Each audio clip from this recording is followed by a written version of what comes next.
Assalamualaikum warahmatullahi wabarakatuh. Perkenalkan, nama saya Azafira Mawadahlia. Di sini saya akan membahas tentang strategi pembelajaran peningkatan kemampuan berpikir atau yang disingkat menjadi SPPKB.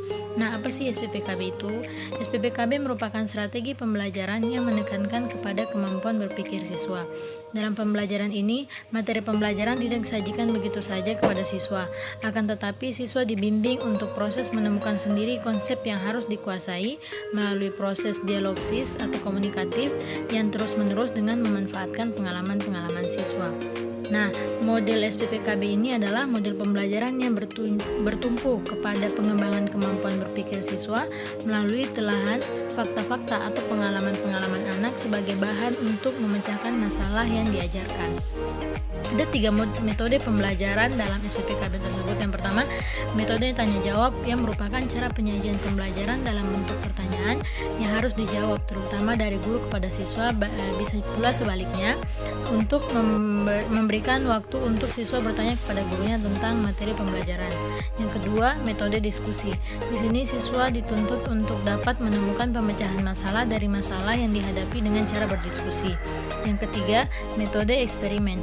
Metode ini dalam strategi pembelajaran merangsang siswa untuk melakukan sesuatu aktivitas aktif yang berdasarkan pengalaman yang dialami. Ada 3 karakteristik dari SPPKB. Yang pertama, proses pembelajaran melalui strategi ini menekankan mendengarkan pada mental siswa secara maksimal. Siswa bukan hanya sekedar tetapi juga mencatat dan menghendaki aktivitas siswa dalam proses berpikir. Yang kedua, strategi ini dibangun dalam nuansa dialogsis terbuka atau komunikatif dan proses tanya jawab secara terus-menerus.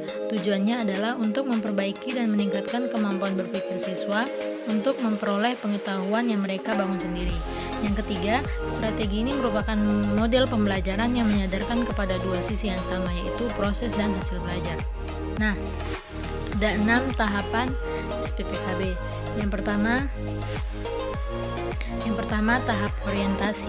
Nah, tahap orientasi ini merupakan guru mengkondisikan siswa pada posisi siap untuk melakukan pembelajaran. Selanjutnya, guru harus menjelaskan terlebih dahulu tujuan yang harus dicapai, baik yang berhubungan dengan penguasaan pembelajaran maupun tujuan yang berhubungan dengan proses pembelajaran atau kemampuan berpikir siswa. Nah, kemudian guru menjelaskan tentang apa yang harus siswa dalam setiap tahapan proses pembelajaran.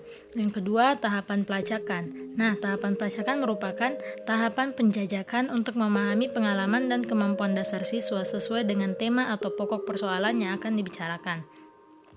Melalui tahapan ini, guru mengembangkan dialog dan tanya jawab untuk mengungkapkan pengalaman apa saja yang telah dimiliki siswa yang dianggap relevan dengan tema yang akan dikaji. Yang ketiga, tahap konfrontasi. Nah, tahap konfrontasi merupakan tahapan penyajian persoalan yang harus dipecahkan sesuai dengan tingkat kemampuan dan pengalaman siswa. Guru dapat memberikan persoalan-persoalan yang memerlukan jawaban atau jalan keluar untuk merangsang peningkatan kemampuan berpikir siswa. Guru juga harus dapat mengembangkan dialog agar siswa benar-benar memahami persoalan yang akan dipecahkan oleh sebabnya akan mendorong siswa untuk dapat berpikir. Selanjutnya, tahap inquiry. Tahap inquiry adalah tahapan terpenting dalam SPPKB. Pada tahap ini siswa belajar berpikir yang sesungguhnya. Siswa diajak untuk memecahkan persoalan yang dihadapi dalam tahapan ini. Guru harus memberikan ruang dan kesempatan untuk mengembangkan gagasan dalam upaya pemecahan persoalan agar siswa dapat mengungkapkan fakta sesuai dengan pengalamannya, memberikan pendapat yang meyakinkan dan mengembangkan gagasannya.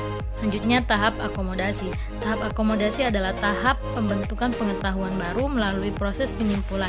Siswa dituntut untuk menemukan kata-kata kunci sesuai dengan topik pembelajaran. Guru membimbing siswa melalui dialog agar siswa dapat menyimpulkan apa yang mereka pahami sekitar topik yang dipermasalahkan. Nah, tahapan ini dinamakan dengan tahapan pemantapan hasil belajar. Selanjutnya yang terakhir, tahapan transfer. Tahapan transfer adalah tahap penyajian masalah baru yang sepadan dengan masalah yang disajikan. Tujuannya agar siswa mampu mentransfer kemampuan berpikir setiap siswa untuk memecahkan masalah-masalah baru. Nah, cara guru di tahapan ini yaitu memberikan tugas-tugas yang sesuai dengan topik pembahasannya. Nah, sekian presentasi tentang SPPKB dari saya.